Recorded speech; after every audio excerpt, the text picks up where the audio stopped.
শীতের সবজি দিয়ে চিকেন ভেজিটেবল রোল যদি বানাতে চান বেকারি স্টাইলে, তাহলে কিন্তু এই ভিডিওটি আপনাদের জন্য। হ্যালো এভরিওয়ান, আসসালামু আলাইকুম। সবাই কেমন আছেন? আমার নীলাজ ডায়েরি থেকে সবাইকে ওয়েলকাম জানাচ্ছি।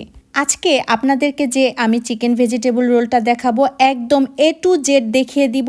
এর চেয়ে সহজভাবে মনে হয় না কেউ দেখাতে পারবে। এখানে আমি একটা বাঁধাকপি নিয়েছি, কিন্তু এই বাঁধাকপিটা কিন্তু হাফ নিব, ফুল নিব না, কারণ এখানে আমার পুরাটা নিতে গেলে কিন্তু অনেক পরিমাণে সবজি হয়ে যাবে। সেজন্য আমি অর্ধেকটা কেটে নিয়েছি, জাস্ট আপনাদের দেখানোর জন্য কতটুকু নিলাম। আর এই ফাঁকে দিয়ে কিন্তু আমি আগে থেকে চিকেনটা একটু কুচি কুচি করে রেখেছিলাম। এর চেয়েও ছোট করে দিতে পারবেন বা এর চেয়ে আরেকটু বড় দিতে পারবেন। চিকেনটা বয়েল করার জন্য অল্প একটু লবণ, একটু আদা বাটা আর একটু রসুন বাটা দিয়েছিলাম, পানিটা ঝরিয়ে নিয়েছি। আর এই ফাঁকে দিয়ে কিন্তু আমি পুরটা রেডি করে নিচ্ছি। এখানেও কিন্তু আমি অল্প পরিমাণে একদম তেল দিয়েছি আর পেঁয়াজ কুচি আর কাঁচামরিচ কুচি দিয়েছি, সাথে কিন্তু ওই যে বয়েল করার যে চিকেনটা ছিল সেটাও দিয়ে দিয়েছি। আমি এখানে অল্প একটু আদা বাটা, অল্প একটু রসুন বাটা দিব, হাফ চা চামচের মতো, এর চেয়ে বেশি দেওয়ার দরকার নাই। আর অল্প একটু লবণ দিয়ে দিলাম, এটাও হাফ চা চামচের মতো, খুব বেশি দেওয়ার দরকার নেই, কারণ হচ্ছে আমি এখানে পরিমাণ মতো চিজ ইউজ করব। আর এই চিজটা কিন্তু আপনারা ইচ্ছে করলে দিতেও পারেন, নাও দিতে পারেন। এটা জাস্ট হচ্ছে আমার বাচ্চাটা বেশি পছন্দ করে, ইভেন আমারও খুব ভালো লাগে, সেজন্য হচ্ছে চিজ দিয়ে এই চিকেন ভেজিটেবল রোলটা করা।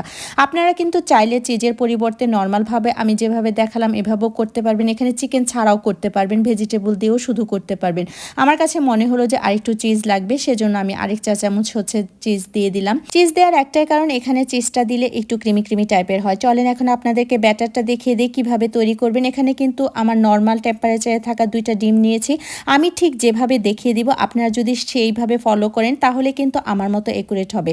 তো ডিমটা কিন্তু আমি একটু ফাটিয়ে নিয়ে তারপর হচ্ছে এখানে পরিমাণ মতো 2 কাপ ময়দা দিয়েছি। বেশিও দেওয়া যাবে না, কমও না। 2 কাপ ময়দা দিয়ে কিন্তু আমি খুব ভালোভাবে এটা মিক্সিং করে নিচ্ছিলাম। এর ফাঁক দিয়ে কিন্তু আমি মাঝখানে 1 কাপ পানি দিয়েছি, সেটা আমার শুট করতে ভুলে গিয়েছি। আপনারা এটা মনে রাখবেন, 2টা ডিমে 2 কাপ ময়দা আর হচ্ছে 3 কাপ পানি আর অল্প একটু পরিমাণে লবণ। এটা খুব ভালোভাবে ফেটিয়ে নিলে দেখেন এখানে আমি যেভাবে দেখিয়ে দিলাম ঠিক ওরকম হবে। আলাদা একটা বাটিতে অল্প একটু পরিমাণে ময়দা নিয়েছি। আপনার পরিমাণ মতো বলতে গেলে এখানে 2 থেকে 3 টেবিল চামচ ময়দা নিয়ে তারপর হচ্ছে অল্প একটু পানি দিয়ে একটু হচ্ছে এটা মিশ্রণ করে রাখবেন। যখন আমরা রোল বানাবো এটা কিন্তু আমাদের কভার করার জন্য লাগবে। ফ্রাই প্যানটা চুলায় দিয়ে কিন্তু আমি এখানে হালকা করে ব্রাশ করে নিয়েছিলাম তেল। আর তেল ব্রাশ করার পরে হচ্ছে আমি পরিমাণটা হচ্ছে একটা কথা বলে দিই আপনাদেরকে, যখনই হচ্ছে আপনারা গোলাটা দিবেন এখানে, মানে ব্যাটারটা দিবেন এখানে, সেটা একটা মাপে রাখবেন, যেন প্রত্যেকটা শীট যেন আপনার একই সমান হয়। আমি এখানে হাফ কাপ যেটা ছিল সেটাই হচ্ছে নিয়েছিলাম মেজারমেন্ট কাপের, প্রত্যেকটা একই মাপের দিয়েছিলাম।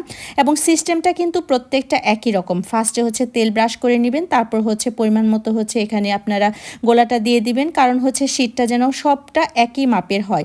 তো কথা বলতে বলতে কিন্তু আমার এখানে সবগুলা শীট রেডি হয়ে গিয়েছে। এখানে কিন্তু আমার মোট 12টা হয়েছে, মানে 2 কাপ পরিমাণের ময়দা 2টা ডিম দিয়ে কিন্তু 12টা শীট হয়। আপনারা যদি আরেকটু ছোট করেন তাহলে হয়তো বা শীটের পরিমাণ একটু বেড়ে যাবে। সবগুলো উপকরণ কিন্তু আমি সামনেই রেখেছি যেন আমার কাজ করতে সুবিধা হয়। একটা একটা করে নিবেন এবং একটা একটা করে আপনারা সিল করে নেবেন, তাহলে কিন্তু খুব সুবিধা হয়।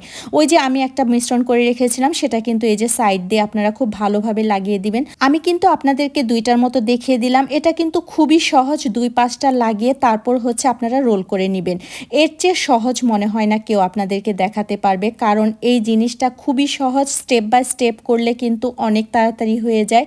আর একবার বানিয়ে রাখলে কিন্তু আপনারা অনেক দিন খেতে পারবেন। আর এই যে আরেকটা আপনাদেরকে দেখিয়ে দিচ্ছি, এটাও কিন্তু সেম একই প্রসেসে, প্রত্যেকটা একই প্রসেস। আমি যেভাবে ধাপে ধাপে করলাম আপনারাও ঠিক সেভাবেই চেষ্টা করবেন ধাপে ধাপে করতে, তাহলে কিন্তু খুব তাড়াতাড়ি আপনারা করে ফেলতে পারবেন। কারণ প্রত্যেকটা প্রসেসই কিন্তু আলাদা। আর এখানে মনে হচ্ছে আপনাদের ঝামেলা, কিন্তু একবার করে ফেললে কিন্তু দেখবেন যে খুব সহজে করে ফেলবেন।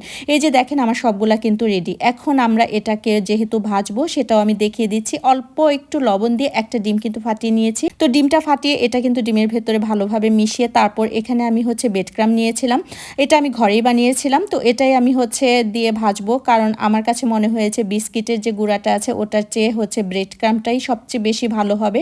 তো এখানে আমি পরিমাণ মতো তেল দিয়ে তারপর কিন্তু ভেজে নিচ্ছিলাম। খুব অল্প সময় লাগে, মানে জাস্ট 5 মিনিট লাগে এটা ভাজতে। ইচ্ছে করলে কিন্তু এই রোলটা আপনারা ফ্রিজেও সংরক্ষণ করে অনেক দিন খেতে পারেন। বাচ্চাদের টিফিনে বলেন, সকালের নাস্তায় বলেন বা বিকেলের নাস্তায় বলেন, যে কোনো সময় কিন্তু আপনারা এটা খেতে পারেন এবং বাসায় যে কোনো মেহমান আসলেও কিন্তু এটা দিতে পারেন। আমার রোলটা আপনাদের কাছে কেমন লেগেছে অবশ্যই কিন্তু কমেন্ট করে জানাবেন। শুধু আপনাদের রিকোয়েস্টে আমার এই রোলটা করা। সবাই ভালো থাকবেন।